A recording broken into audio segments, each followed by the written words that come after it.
तुम्हाला करावं लागणार आहे. तुमचा समाज तुम्हाला जिवंत ठेवावं लागणार आहे. गाफील राहू नका. एकमेकाला साथ द्यायचं शिका. कुठलंही संकट आलं त्याला यापुढे सामोरं जायचंय. आपण अगोदर वाट जायचं नाही. पण जर यापुढे वाटा गेले उत्तर जशाला तसाच द्यायचं. माग हटायचं नाही. मुर्दे पडतील. आपल्या लेकीबाळी संपतील. किती दिवस आपण मुक्यावर बसणार आहेत. यांना जर थांबायचं नसाल तर आपला नाविलाज आहे. हे फक्त मुठभर आहेत. यांचे माजन मस्ती उतरायला वेळ लागणार नाही. फक्त आमचा संयम आणखीन आम्ही सोडलेला नाही. संतोष भैयाला जर न्याय मिळाला नाही आणि इथून पुढे जर असले काही प्रकार झाले तर पुढच्या काळात सावध राहा. आणि देशमुख कुटुंबालाही सांगतो, त्या वैभवताईला सांगतो आणि त्यांच्या धनंजय देशमुखांनाही सांगतो, तुमचं दुःख जाणार नाहीये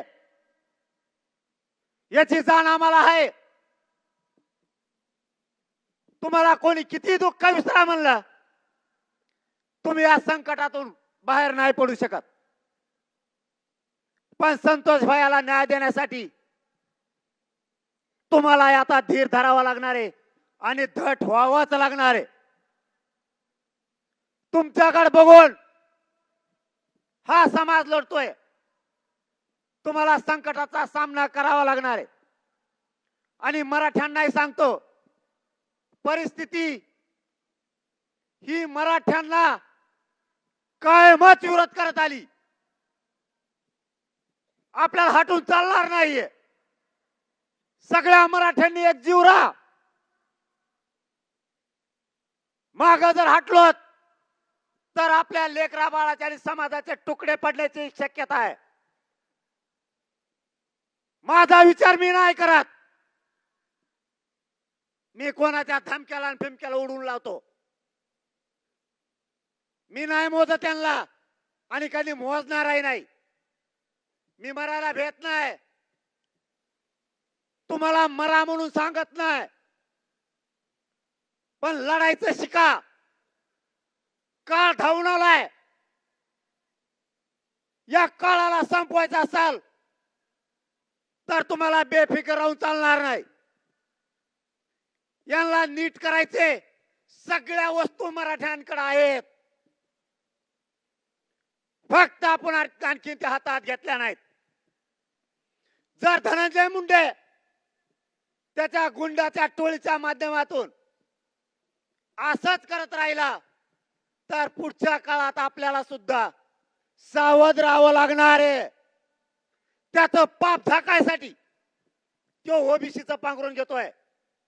याच्यात ओबीसीचा काय समान? आरक्षणात सुद्धा ओबीसीचा काय समान? तो आमचा हक्क आहे आणि आम्ही तो मागतोय. संतोष भैयाला न्याय मागायचा नाही का? ते धनंजय देशमुख न्यायासाठी वन फिरताय. त्याला तुम्ही धमकी देता आणि आम्ही गुंडाला बोलायचं नाही. वंजाऱ्याला बोललो का? कोणत्या धनगराला बोललो का?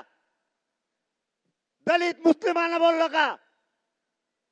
मायक्रो ओबीसीना बोललो का? गुंडाला बोलायचं नाही का? कोणत्या दिशेला घेऊन चालला धनंजय मुंडे? आंदोलन करायचं सांगतो, प्रतिमोर्चे काढायचं सांगतो. धनंजय मुंडे, तुमच्या घरातलं कुणी मेल्यावर किंवा कुणी मारून टाकल्यावर आम्ही प्रतिमोर्चे काढायचे का? तुला आता राज्यात ही रूढ पाडायची काय? 50 नासके गुंड गोळा करून ते धनंजय देशमुखला धमकी देतायत. तुम्ही जाळात हात घालू नका. मराठे जाळे.